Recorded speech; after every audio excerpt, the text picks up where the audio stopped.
interesting that because he said, well, these things something like Edison, right? Everybody in the room would think of as the model, right, for a psychologist in 1959 of this kind of creativity. And he's saying inventors are a different issue. And he's saying that's fine. They probably don't even need to learn science fully. He says it might even be good for them just to come in out of sort of a left field and just sort of come up with something totally different. And in that way, he would probably say a lot of artists are like inventors. But I think he would also sort of, he's still a product of the 1950s and 60s. He said, he probably can still imagine a much more powerful form of art or social science that might be able to come up with something like a paradigm that would be really interesting. You can think of something like maybe atonal music of the 1920s or classical music of the 18th century, something where everybody in fact has really similar rules and are starting to play with them in a certain way, and that provokes a sort of set of translations in an interesting way. It's a good, I think it's a big question. There's a lot written on it. I think, at least in the book, he's very set on just saying, I'm only talking about this corner of natural science. Okay. Yeah, one last question. Do paradigms occur without communication? Say like two separate communities, if they were to reach a paradigm, is that universal? Is that something that just occurs?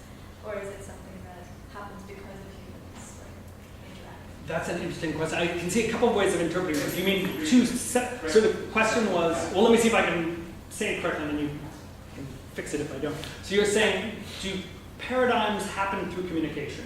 In the sense of, do competing paradigms happen through communication, or if similar paradigms develop in different places? Yes, is that, that's okay, so if similar paradigms develop in different places at the same time, is that through communication or not?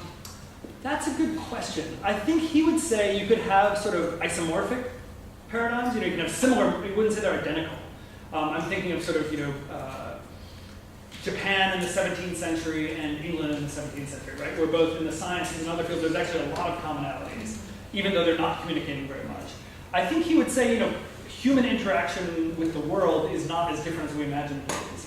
So you could get people coming up with similar paradigms in different places, or different times even. There's a couple of interesting examples. Indian art in the 8th and 9th century. There's an Irish monk in the 6th century as a fully realistic description of the whole world, and nobody knows where he got it from. Where just God isn't there at all, and it's just this really odd thing. I think he would claim there are enough prompts in the way we deal with the world that have that kind of similarity.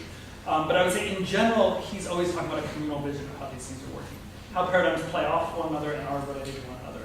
But I think he would just claim that we're all related to some extent, so that's part of it. Okay, thank you very much. And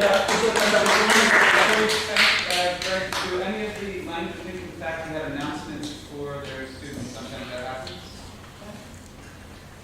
I will email you. Tanya will email you and Casey, Greg Casey, keep thoughts. Okay. Oh yes, one general announcement.